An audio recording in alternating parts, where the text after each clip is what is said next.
We're here at 14th and Turner, where you can see a police presence behind me. And if you come to my left here, you'll be able to see where parts of a police car was broken off.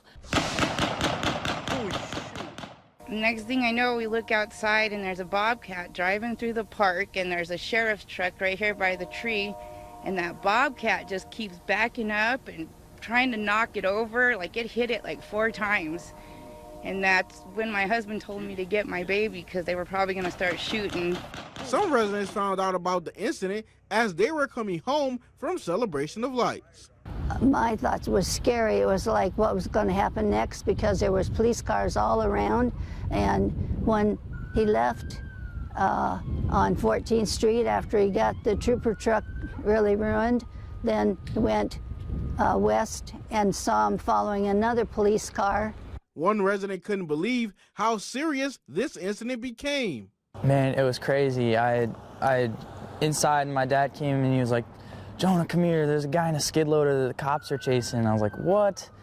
And at first I just kind of thought it was like this funny thing because he was running in a skid loader, and then he started like ramming the cops, and then of course the shots went off, and I was like, "Oh, this is more serious than I thought it was." Jonah and his dad saw the pursuit progressively intensify. We came right out in the front, and then we saw him like ram the light pole and everything, and then we saw the police told us to get in our house, and we have a back door window, so we could, like, we kind of went in the backyard, we could see back there, and we saw the guy walk up and tried to shoot at him, and I was like, oh geez. According to Hastings Police Department, the incident is still under investigation.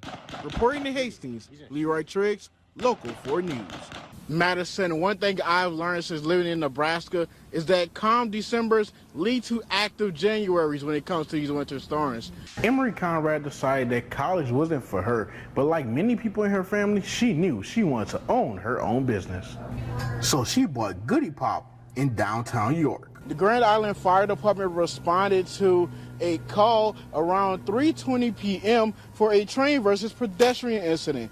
There's a plane dropping water on this fire, and you mentioned before there's been drought. We have been going a long time without rainwater to kind of make the ground saturated to avoid these fires. There has been many speculations going on about what happened here at Hastings Aqua Court that caused it to close early. But here's what we know. I'm here in Kingswood Plaza where a trailer caught on fire, and as you can see in the back of me, crews are still cleaning out this trailer, checking for any fires. Smoke was ventilating and coming out, and there's insulation right there by the step. This is a way to raise money for the Michaela Mui Ford Memorial Scholarship. She has attained her bachelor's and her master's from Hastings College. The National Weather Service says that we can see anywhere between 5 to 9 inches of snow. Now that snow will be accumulating over the day. Survivorship 101 focuses on helping cancer survivors reclaim their best life by talking about body, mind, and spirit. Now, how will they do that? There will be talks about how the body heals, how to recover emotionally, and learning about diet and exercise. Chief Story says the Aqua Court was fully staffed with lifeguards when the incident occurred. He says the video surveillance shows a 6-minute span where the youth started in the shallow end, which is approximately 5 feet, before going to the deep end, which is approximately 13 feet and does not resurface. When it comes to the essentials in life, we always think of things like food, water, and sunlight. But childcare is just as essential. You both have to be sweet to one another. Do you understand? Carol Ginsmer has been providing in-home childcare since 1981 and says this is the 4th generation of kids she's caring for. She also expressed what's the biggest need for child care providers. Having a nice educational environment, that takes a lot of supplies and a lot of time to go through your classes and stuff. And actually, these kids need the best education they can from newborn on up to 5 and beyond. And if they can get it right now, this is the most important, critical time to have it. Rinky hopes the donation helps improve each facility. Well, we hope, obviously, that they will invest into their facilities. We hope that it provides some stability financially for each one of the centers, so that they stay in business long term, and maybe it might incentivize others to maybe think about doing this because there is a child care shortage in the area. Investing in child care providers does more than help them financially. It helps the morale just knowing that somebody is caring enough to say, hey, this is important what you do and these children, and putting it into there. So if you could put a little bit more like organization or more tools, like you see all my crafts and stuff, not just here in Deshler, but clear across the nation. Everybody needs that support. Gizmer says everyone must work together to help child care providers survive. Daycares are essential to life because they teach kids life skills. Kids, what is the saying that Miss Carol always tells you guys? Sharing is caring and sharing is loving. That's right. Reporting from Deshler, Leroy Triggs, Local 4 News. GIPD is collecting school supplies to distribute to Grand Island Public Schools and Northwest Public Schools. Chief Kevin Denny says giving back is something we should always do as a community. For the police department, it's a way to show their appreciation to the community that supports them.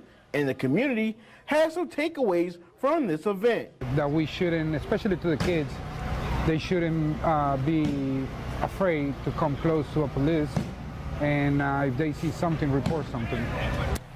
Police officers are fathers, sons, husbands, and most of all, people who live in the same communities that they serve.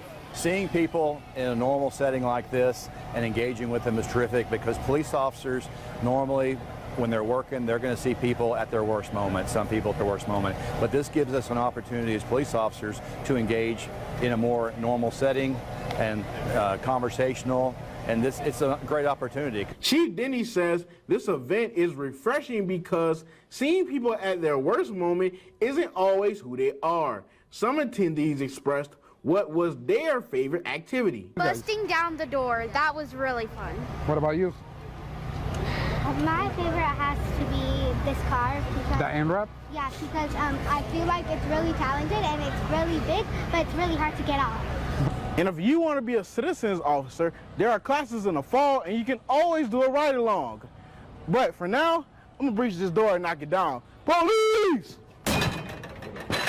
Reporting from Grand Island, Leroy Triggs, Local 4 News. When it comes to Hastings Unlimited, score sheets don't matter.